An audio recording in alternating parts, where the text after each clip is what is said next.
இன்னைக்கு March 12 world kidney டே, உலக சிறுநீரக தினம். ஸோ இதோட மோட்டோ என்ன அப்படின்னா கிட்னி ஹெல்த் ஃபார் ஆல். எல்லாருக்கும் கிட்னி ஹெல்த் கிடைக்கணுங்கிறது அவங்களோட மோட்டோ. எல்லாருக்கும் வணக்கம். நான் உங்கள் கிட்னி மருத்துவர் டாக்டர் வாத்சல்யன் பேசுகிறேன்.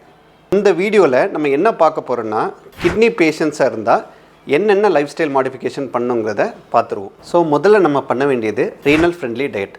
இதில் சாப்பாடு உணவு முறைகளில் முதல்ல குறைக்க வேண்டியது உப்பு. ஒரு சராசரி இந்தியர்கள் சாப்பிட்ற உப்போட அளவு 8 கிராம்லேருந்து 12 கிராம் எடுத்துக்கிறாங்க ஒரு நாளைக்கு. ஆனால் WHO ரெக்கமெண்ட் பண்ணுறது 5 கிராம் உப்பு அளவு தான். நம்ம ரெக்கமெண்டட் அளவை விட 2 மடங்கு அதிகமாக எடுத்துக்கிறோம். இதோட காரணங்கள் என்னென்னா, ஒன்று உப்பு அதிகமாக இருக்கக்கூடிய சாப்பாடுகள், அதாவது ஊறுகாய், அப்பளம், சிப்ஸு, கருவாடு, ஸ்நாக்ஸ் ஐட்டங்கள் இது எடுக்கிறதுனால வரலாம். ரெண்டாவது ப்ராசஸ்ட் ஃபுட்ஸ். ரீசெண்டாக நிறைய பேர் ப்ராசஸ்ட் ஃபுட்ஸ் சாப்பிட்றோம். அதில் உப்பு ப்ரிசர்வேட்டிவாக யூஸ் பண்ணி அதிகமாக யூஸ் பண்ணுறாங்க.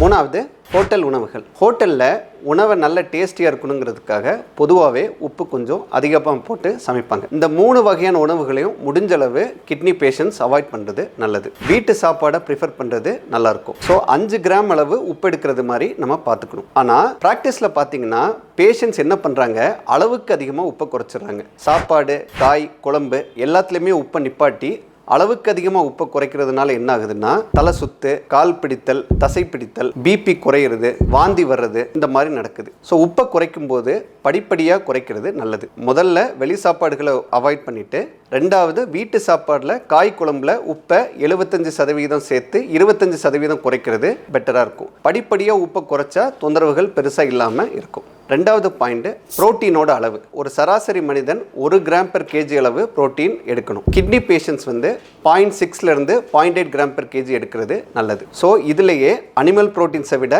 பிளான்ட் ப்ரோட்டீனை ப்ரிஃபர் பண்ணுறது நல்லது. பிளான்ட் ப்ரோட்டீன்ஸ் எதில் அதிகமாக இருக்குது, வேக வச்ச சுண்டல், பயிர் வகைகள் இதில் அதிகமாக இருக்கும். அனிமல் ப்ரோட்டீன்ஸில் ரெட் மீட், அதாவது மட்டன், பீஃப், ஆர்கன் மீட், ஈரல், சுவரொட்டி, இந்த மாதிரி உணவுகளை அவாய்ட் பண்ணுறது பெட்டர். நான் வெஜிடேரியன் டயட்டில் லீன் மீட் அப்படின்னு சொல்லக்கூடிய சிக்கன், மீன், வான்கோழி இதெல்லாம் அளவாக எடுத்துக்கலாம். முட்டையும் அளவாக சேர்த்துக்கலாம்.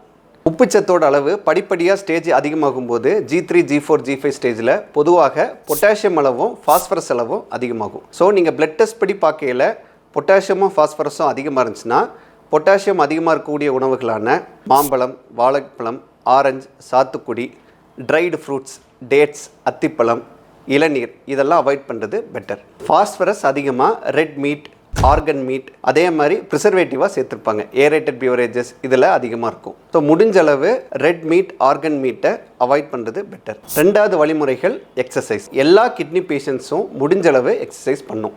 ஒரு வாரத்துக்கு 150 நிமிடங்கள்லேருந்து 200 நிமிடங்கள் வரை எக்ஸசைஸ் பண்ணுறது நல்லது. என்ன எக்ஸசைஸ் பண்ணலாம் அப்படின்னா ஏரோபிக் எக்ஸசைஸ், அதாவது வேகமாக நடக்கிறது, சைக்கிளிங் பண்ணுறது, இதை ப்ரிஃபர் பண்ணுறது பெட்டர். எக்ஸசைஸ் பண்ணுறதுனால தசைகள், எலும்புகள் ஸ்ட்ராங் ஆகுது.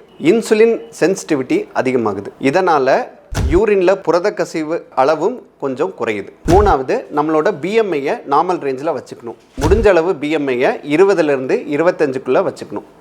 பிஎம்ஐ 25க்கு மேலே இருந்துச்சுன்னா 5%லேருந்து 10% பாடி வெயிட்டை குறைக்கிறது நல்லது.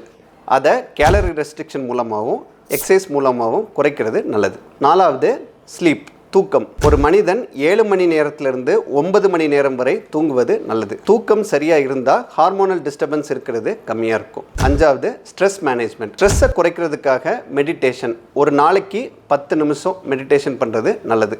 இதனால் கார்டிசால்னு சொல்லக்கூடிய ஸ்ட்ரெஸ் ஹார்மோன் அளவு குறையுது. ஸோ இந்த மாதிரி வழிமுறைகளை பின்பற்றதுனால கிட்னி பிரச்சனை மோசமாகிறத கொஞ்சம் குறைக்கலாம். ஸோ இந்த வேர்ல்டு கிட்னி டேயை ஒட்டி எல்லா கிட்னி பேஷண்ட்டும் இந்த லைஃப் ஸ்டைல் வழிமுறைகளை ஃபாலோ பண்ணும், பின்பற்றுவோம் அப்படின்னு உறுதிமொழி எடுத்து அதை கரெக்டாக பின்பற்றுறது நல்லது.